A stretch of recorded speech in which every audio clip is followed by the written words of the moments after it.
and welcome to Morning Reflections. I am your host, the FAT Mantis, and we are reviewing Black as the Netflix original series. Now, I have to start with a disclaimer. There is no way that I can review this show without it going through the lens of a person who you would call mixed race. That's right, society calls me mixed race. I don't like that terminology, mainly because, something mixed, there's an implication that this is normal, and that this is normal, and that this here is some sort of abnormality. Or that, I'm a cup of coffee with some half and half spilled into it. I'm not a cup of coffee, I'm a person. But moving on, Black as takes Kenya Barris, or should I say a fictionalized version of Kenya Barris, as we navigate an existential crisis he's having. He's a new money black living in, let's face it, a money world, which is always a white world. He worries and struggles about how to raise his kids, how to keep it real, and just how to be himself without having a stereotype plastered all over him. Now, what he ultimately pulls off in this show is essentially a Larry David. He creates a fictionalized version of himself where he has a new beautiful actress wife, new beautiful actress kids, and a beautiful lavish life, as we all make jokes about his life. It is essentially the Black Curb Your Enthusiasm. What is this that we're watching here? So let me phrase it like this. There is no type of person striving to be understood and feels like they are constantly misunderstood than an artist. They create art, and I'm talking about all the major forms of art. They direct films, they write novels, they paint canvases, they take photographs, and they send them out in the world because they have a message to deliver, and they are striving to be understood and constantly feel as if they are misunderstood. And that's why they have to do it again over and over and over again. And an example is, think back to those days when you were in college. And let's say you were in college and you get this new idea in class, and you raise your hand and you spit out a new idea. New ideas are not always received very well. And you're very proud of yourself. You think you've done well. And one by one, other students are raising their hands. And you see across the board, they're dissenters.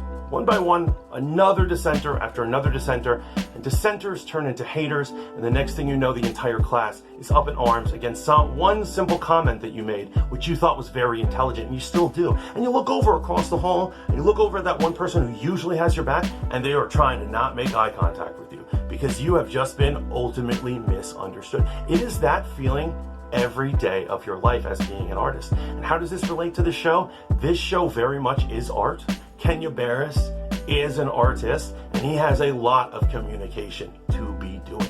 Now, in the new age of black comedies, we have Atlanta, which serves as high art. I mean, to be honest, sometimes I feel like I'm watching Westworld or some other philosophical nightmare, because it is very cerebral and it will take you to another level on every level. And then we have other things like Blackish, which was also a Kenya Barris production, which is thought-provoking, but unfortunately it's safe. Remember, this is on an ABC-owned station, so there's only so much they can actually do to enlighten us or talk about any real matter. However, this show, Black as not only goes there, it goes even further than that, because it doesn't have limits. As a matter of fact, they rehash a lot of the old concepts and storylines that are in Blackish, only they're allowed to go the extra mile, both in comedy and also just social commentary, because they are on Netflix, and thank God that is what's going on. Very funny subject matters they're able to hit up on the show are, he questions whether he is a racial profiteer, only making money off of racial tensions in America. Other ideas are the white gaze, when white people are judging you for acting or appearing black. Another one is questioning whether slavery is to blame for what they call black peacocking, aka blanging it out everywhere where you go. And they made one very hysterical but very important joke at one point, where his wife, played excellently by Rashida Jones, actually calls one woman, she says, "I hate having dinner with her because she is the worst kind of white liberal." And that had to get out into the atmosphere. It had to be, because usually when you make a joke about, and you use the L word, people assume you're from the country and they assume you vote a particular way. But no, it's actually white liberals who actually end up hurting other types of people, and particularly minorities, and they get on their nerves. And it's very funny that they're mocking that. So I'm glad that that was able very controversial joke is able to get out into the atmosphere via this show. Now, ultimately, I am going to give this show an 85. In a lot of ways, it's better than Blackish. However, it does sometimes feel like it's recycling some old concepts, but I really, really enjoyed it. And the production value is off the chains. They do a lot of fun things with editing, particularly new forms of smash cuts, which makes the show look really hip and new and just goes places where sitcoms don't normally do on a visual level. Now, I want to talk about the controversy that surrounded the show before its launch. Twitter mobs on both ends of the aisle stood up and were very much against it. And essentially, the argument was being made that these people were not black enough to talk about their black experience. Now, I'm saying if you are somebody who thinks that these people's skin is too light to actually say anything about the black experience, then you are probably the person that Kenya Barris is trying to communicate with. Because there are great messages within this show. And I think it is summed up so beautifully at the end of episode 3. By the way, this is a spoiler, so you might want to skip ahead a little. At the end, the concept of a shtick of that episode was that there was a black artist put a piece of art up in his house, and the entire time people were trying to figure out what the explanation of it is, and everyone's bringing out. They're talking about gentrification. They're talking about all these things, and what it is it has all these white of various degrees between gray and white specks in a giant black cube. And at the end, the artist shows up at the party and he is able to explain his art. And he says, he's like, the black cube is our black experience. And it's saying that no matter what shade of black that you are, you have something to say, because we're all experiencing it together. It was eloquent. It was actually pretty eloquent for something that is like, you can be very easily written off as a silly comedy.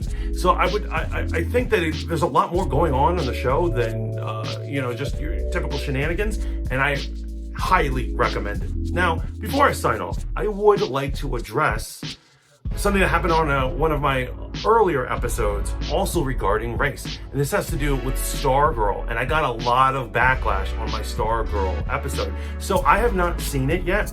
And what I was referring to in it were the optics. So what happens is that there is a character, a black character, whose code name is Dr. Midnight. And of course, on my wall, a ton of people, particularly some were trolls, some were just motivated to want to protect their comic brand. They love, their Justice Society. And they just came at me, dog, and they were like, well, it's not racist because it started in a comic. For starters, just because something originated in a comic does not make it not racist. But the other thing is that I was referring to the optics. That before I even take a chance of it, when you just look at that poster, when you hear that character's thing, it is disconcerting. The word midnight is a racial slur and has been used for many years. And maybe people don't use it a lot now today. Okay, now I'm putting myself up to a challenge because I still need to see the show. Because for all we know, it was simply bad optics, and the characters handled very well, excellently. I've actually got a review. I heard somebody review it, and they said it's Riverdale and Watchmen together, like meet up where they meet, and that is a glowing review. That sounds like an amazing show, and I hope to God that it is, and I hope to God that it is a false alarm. So I'm going to challenge myself, and I'm going to go take a look at Stargirl and see what's going on with the character of Dr. Midnight. I hope I'm proven wrong. I hope I have another superhero show that I love to watch every week. So that is my very opinionated episode for the week. I hope you guys enjoyed it. I hope you check out Black as because it is definitely worth a watch. It'll make you crack up. I was laughing my ass off. But anyway, I want you to like, share, subscribe, go forth. I love each and every one of you, even the dissenters. I love you too. It's all good, healthy debate and all that. But, just live the dream. Keep tuning in to Voice of the Fat Mantis. And ciao for now.